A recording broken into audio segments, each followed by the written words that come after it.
Example. Now let's quickly illustrate how gas is calculated and spent.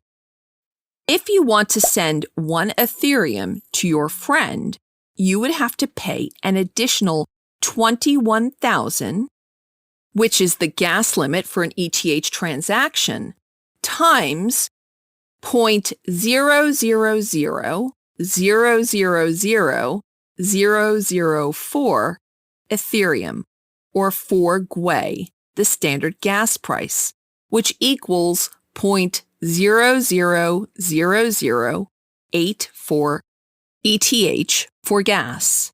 If you want to make sure that the transaction is completed as soon as possible, you might want to increase the gas price to make it more attractive to the miners to add it to their blocks.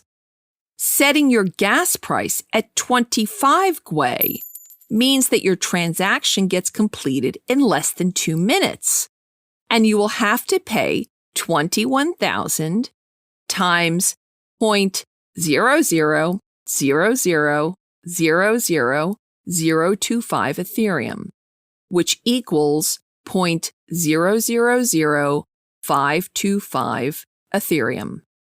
If you would have set the gas limit at 20,000 and kept the gas price the same, your 1 Ethereum would not reach your friend, but the 20,000 times 0.000000004 Ethereum, which equals 0.00008 Ethereum, will still be paid to the miners.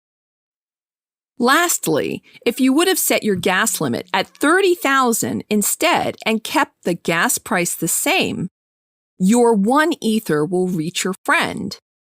21,000 times 0.000000004 Ethereum equals 0.000084 Ethereum, which will be given to the miners, but the remaining 9,000 times 0.000000004 Ethereum, which equals 0.0000036 Ethereum, will be refunded to you.